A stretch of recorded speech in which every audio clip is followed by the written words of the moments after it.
दोस्तों, आप देख रहे हैं आरसी न्यूज। आइए जान लेते हैं अभी की बड़ी खबर के बारे में। अभी की 3 बड़ी खबरें हैं। पहली बड़ी खबर परीक्षा पर चर्चा को लेकर है, जो कि बहुत ही महत्वपूर्ण है। देश के प्रधानमंत्री जी के द्वारा सभी छात्रों को सफलता का मंत्र दिया गया, सफलता का टिप्स दिया गया। देश के प्रधानमंत्री जी का कहना है, अगर आप किसी भी प्रतियोगी परीक्षा में प्रतिभाग करते हैं या किसी भी परीक्षा में प्रतिभाग करते हैं तो आपको सबसे पहले कठिन प्रश्नों को हल करना चाहिए। कठिन प्रश्नों को हल करेंगे तो क्या यह सफलता का सूचक है? आप लोग अपनी राय कमेंट बॉक्स में जरूर दीजिएगा। इस पर पूर्व आईएएस सूर्य प्रताप सिंह का क्या कहना है, आइए जान लेते हैं। सूर्य प्रताप सिंह का कहना है कि प्रधानमंत्री जी, आपको देश में करोड़ों लोग देखते और सुनते हैं। आज परीक्षा पर चर्चा कार्यक्रम में आपने कहा कि कठिन सवाल पहले हल करें, जो किसी भी प्रतियोगी छात्र के लिए आत्मघाती सलाह है। मैंने देश की तीनों सर्वोच्च परीक्षाएं आईएएस, आईपीएस और आईएफएस क्वालिफाई किए अनुभव से कह रहा हूं। आगे लिखते हैं, मैं सभी छात्रों से पूरी जिम्मेदारी और गंभीरता से कहना चाहता हूं कि किसी भी प्रतियोगी परीक्षा में सबसे पहले उन्हीं प्रश्नों को हल करें जो सरल और जो आपको नर्वस ना करें, यानी कि जो सरल हो और आपको नर्वस ना करे, आपके आत्मविश्वास को बढ़ाए। शुरू में ही मुश्किल सवालों में फंसना अक्सर छात्र का आत्मविश्वास गिरा देता है, जो उसके लिए ठीक नहीं है।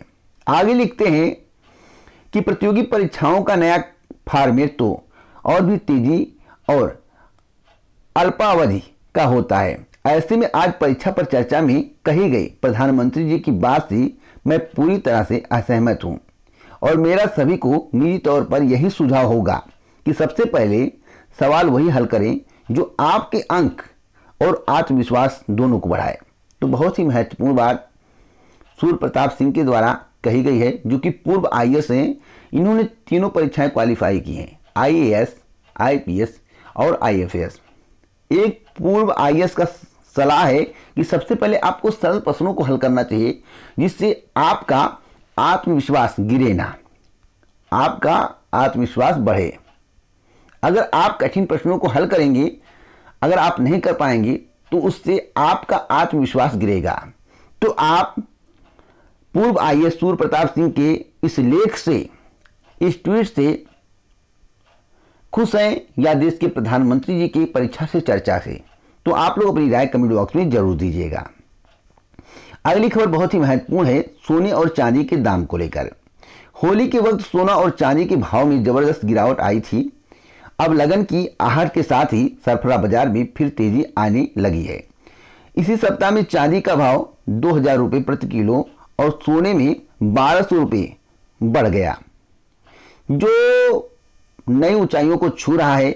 और ऐसा प्रतीत हो रहा है कि सोने और चांदी के भाव में गिरावट अब देखने को नहीं मिलेगा, आपको थोड़ा इंतजार करना पड़ेगा।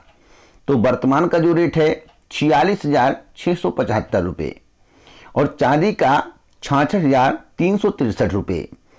तो इस प्रकार से अगर आपको सोना खरीदना है तो आपको घाटे का सौदा है, आपको थोड़ा और इंतजार करना चाहिए। वैसे जिसके घर शादी और विवाह है तो उनके लिए सोना और चांदी खरीदना मजबूरी है, क्योंकि जेवरात बनाना होता है। तो अगर आप पहले सोना और चांदी की खरीदारी किए होते तो हो सकता था आपको थोड़ा लाभ मिल जाए, लेकिन आज का रेट थोड़ा हाई है। चांदी के भाव में 2000 रुपये के उछाल देखने को मिला है और सोने के भाव में 1200 रुपये का उछाल देखने को मिला है। अगली खबर टीजीटी पीजीटी भर्ती को लेकर है। टीजीटी पीजीटी भर्ती में जो आवेदन की अंतिम तिथि बढ़ाई गई है उससे छात्र खुश नहीं है, प्रतियोगी छात्र उससे खुश नहीं। प्रतियोगी छात्रों का कहना है, आवेदन की अंतिम तिथि बढ़ाने से क्या होगा जब साइट सही से चल नहीं रही है। तो मैं आप सभी को बताना चाहता हूं कि साइट पर काम चल रहा है।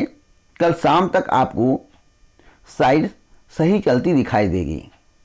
आज आपको वेट करना है, कल शाम तक का इंतजार करना है। कल शाम तक इस समस्या का समाधान कर दिया जाएगा। जो जानकारी मिली है, टीम लगी हुई है। आगे कोई जानकारी मिलेगी इस चैनल के माध्यम से दी जाएगी। इसी प्रकार की जानकारी के लिए आप हमारे साथ जुड़े रहें। जय हिंद, जय भारत दोस्तों, नमस्कार।